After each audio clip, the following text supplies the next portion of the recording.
Bonjour à tous, nous sommes le mardi 29 juillet. Je suis dans mon rucher près de Clermont-Ferrand.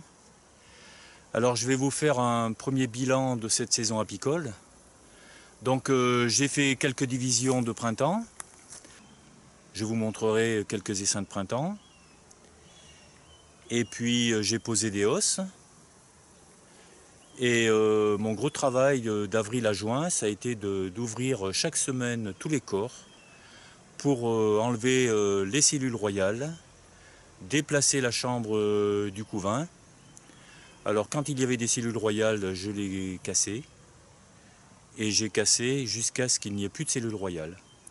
Alors certaines ruches ont eu une cellule royale une semaine, d'autres ont eu des cellules royales pendant un mois. Et quand il n'y a plus de cellules royales, qu'elles étaient orphelines, et qu'il n'y avait donc plus de couvain, j'ai pris un cadre de couvain de ruches qui n'ont jamais eu de cellules royales, donc non essaimeuses, pour refaire une nouvelle génétique. Puis j'ai posé des ruches pièges, et j'ai eu la surprise de trouver deux essaims. Alors j'ai vérifié toutes les hausses, elles étaient pleines d'abeilles, donc comme il y a un rucher pas très loin du mien, il se peut que des essaims soient venus du rucher voisin. Alors si vous regardez un petit peu les ruches, vous voyez que c'est un peu inégal d'une ruche à l'autre. Certaines ont beaucoup de hausses, d'autres ont juste deux hausses. Alors je vous montre la meilleure ruche de mon rucher. J'avais rarement vu ça. Je lui ai enlevé au printemps une hausse entière. Et là elle est sur 4 hausses. Et avec cette ruche, j'ai fait aussi une division. Après il y a les ruches qui ont seulement 2 hausses. Et donc ce sont des ruches dont le couvain est un peu en mosaïque, la reine est vieille. Et je pense qu'après avoir enlevé les hausses, je tuerai la reine. Parce que ce n'étaient pas des ruches essaimeuses. Et les ruches qui n'ont pas de hausse, ce sont des essaims de printemps.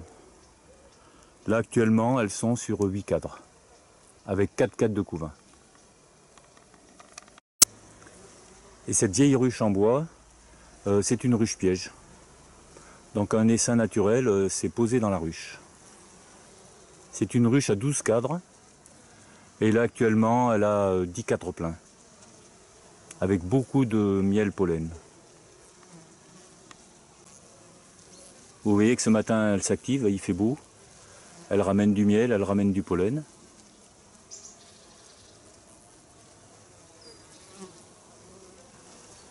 Donc à partir d'aujourd'hui, je vais commencer à enlever les hausses. Et donc hier, j'ai mis un chasse-abeilles sous la première hausse. Je vais essayer cette technique cette année, c'est-à-dire chaque jour, je descends progressivement le chasse-abeilles, pour que ça ne perturbe pas trop les abeilles. Donc je vais vous montrer un petit peu l'intérieur de la hausse. Je précise que toutes mes ruches sont en ruche basse consommation. Et donc vous voyez, j'ai ouvert le toit, et avec le chasse-abeilles, il n'y a pratiquement plus d'abeilles. Si on regarde bien, il y en a peut-être une ou deux encore. Donc je vais enlever le chasse-abeilles et le placer sous la hausse.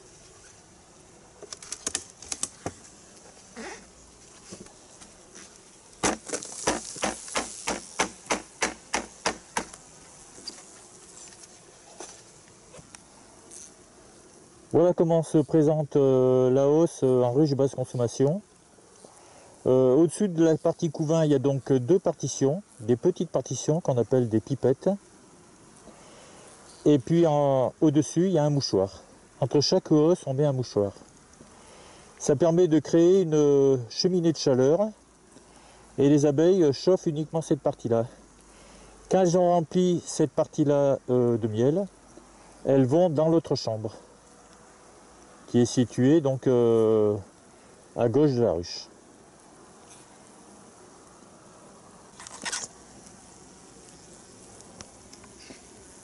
Là, vous voyez, elles sont relativement calmes. J'évite d'enfumer pour que le miel reste le plus pur possible.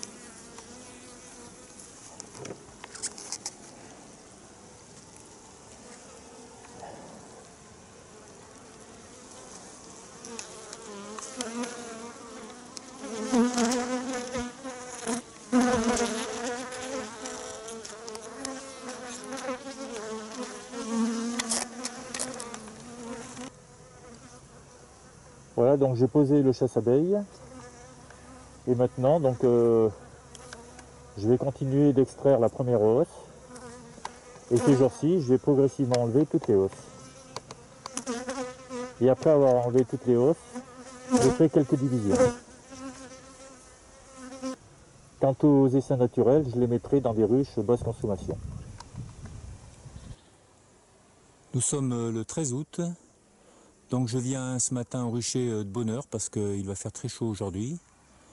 Alors j'ai fini la récolte de miel. Cette année les abeilles elles ont beaucoup butiné au printemps, mais en juillet elles n'ont rien fait. Il n'y aura pas de miel de châtaignier, c'est plutôt un miel de printemps.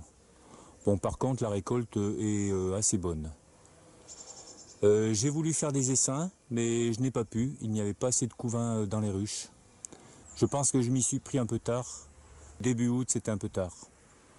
Il n'y avait plus beaucoup de mâles et le couvain était insuffisant. Et donc aujourd'hui, je viens chercher les hausses que j'ai faites lécher. Alors, je m'y suis pris de la façon suivante. J'ai réparti les hausses entre toutes les ruches. Les ruches qui avaient beaucoup produit, je leur ai mis 2 hausses. Celles qui ont un peu moins produit, je leur ai mis seulement une hausse. Je n'ai pas respecté la hausse par ruche, c'était un peu trop compliqué. Et donc sur le corps de la ruche, j'ai mis l'écharpe, parce que je travaille en ruche basse consommation. J'ai mis également un nourrisseur. J'ai enlevé les entrées du nourrisseur. J'ai posé une grille à rennes, pour que la renne ne ponde pas dans les hausses.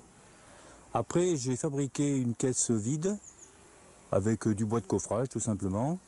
Et après j'ai posé les hausses. Ce qui fait que les abeilles quand elles montent, elles ont ce passage à vide et elles ont l'impression qu'elles ne sont plus dans leur ruche. Donc elles récupèrent le miel qui se trouve dans les hausses et elles le redescendent dans le corps. Elles ne vont pas continuer de mettre du miel dans les hausses. Et j'ai contrôlé quand j'ai mis les chasse-abeilles, effectivement, elles ont bien nettoyé les hausses. Elles n'ont pas monté du miel. Et donc après avoir enlevé les hausses et les caisses vides, je vais contrôler la nourriture dans la chambre 2, la chambre des réserves.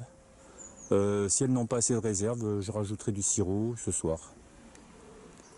Voilà, à une prochaine vidéo.